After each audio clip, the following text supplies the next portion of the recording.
So mga tol, matapos nga po nating maibalita sa previous vlog natin na sinabi ng member ng Treasure Boxing Promotion na si Mark Alesna na hindi na daw mahihirapan na maghanap ng kalaban si Casimero dahil may 3 boksingero na daw ang naghahamon sa kanya. At sa latest update nga po kay Casimero, pinangalanan na kung sino-sino ang 3 yan.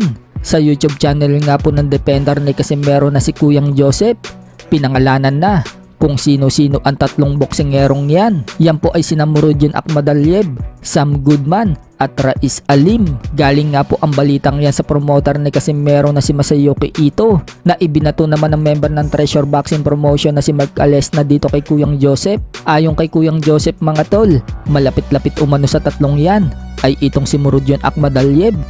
Galing ito sa promotion which is kay Mark. Itong si Akma it's been negotiating for a while. So ibig sabihin talagang interesado siya.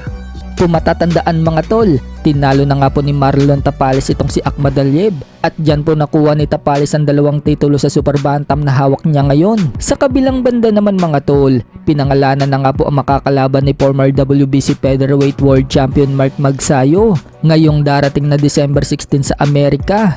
Bago magsara ang Showtime Network, ang makakalaban po niya ay si former interim junior lightweight champion Eduardo Ramirez.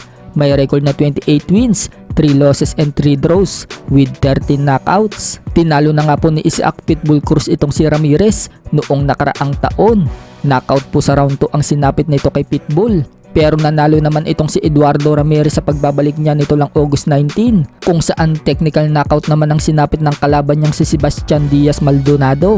Ito nga po ang debut ni Magsayo mga tol sa super featherweight or 130 pounds. Sa kabilang dako naman mga tol, na ibalita nga po sa News 5 si Marlon Tapales. Ayon po sa balita mga tol, puspusan na ang pag-iinsayo ni Tapales paghahanda kontra kay Naoya Inoue ngayong darating na December 26 sa bansang Japan. Nakataya nga po dyan ang kanilang mga titulo sa Super Bantam.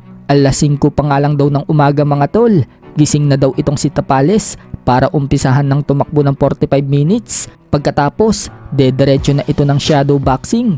Naglalaan daw si Tapales ng 3 minutes kada set para masanay siya sa laban hanggang 12 rounds. Bukod dyan, hindi pa daw natatapos ang champion.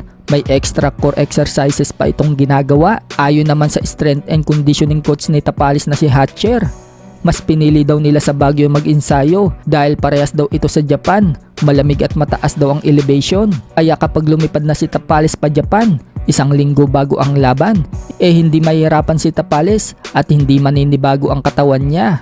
May mga nag-comment naman po sa balitang yan at pinagkumpara si 3 Division World Champion General Casimero dito kay Tapales. Ibinalita daw kasi sa mainstream media si Tapales, habang si Casimero hindi daw binabalita sa mainstream media. Pero kung pupunta naman tayo mga tol sa PTV News, ibinabalita naman doon si Casimero. Sa katunayan, ibinalita nga po ng PTV News si Casimero matapos ang laban niya kay Uguni sa Japan na nauwi sa technical draw. Samantala, suportado naman ang kinikilalang mukha ng MMA fighter ng Pinas na si Edward Pulayang. Paliwanag ni Pulayang mga tol habang kasama si Tapales sa Baguio. Nang ma-interview siya ni JM Siyasat, tinanong siya kung ano daw ba ang maa-advise niya kay Tapales na pareha sa kanya na lumaban daw siya sa bansang Japan, na walang naniniwala na mananalo siya pero pinanalo daw niya ang laban. Payo nga po ni Pulayang dito kay Tapales, wag daw niya intindihin ng mga taong hindi naniniwala sa kanya. As a fighter, kailangan daw niyang maniwala sa sarili niya. Kapag nagawa daw niyang talunin ng kalaban niya, marami daw ang magugulat at ipakita daw ni Tapales na mali daw ang inaakala ng iba. Ganyan na ganyan nga din daw ang nangyari kay Manny Pacquiao, pero na-prove daw niya sa lahat ng tao kung ano daw siya. Kaya opportunity na din daw ito ni Tapales para gawin din daw yon. So nagpasalamat naman si Tapales kay Pulayang at sa mga ibang fighters na sumusuporta sa kanya. Banat ni Tapales, hindi daw siya pupunta sa Japan para magbigay lang ng magandang laban, kundi pupunta daw siya doon para manalo. Kung hindi daw siya ang babagsak, si Inoue daw ang babagsak.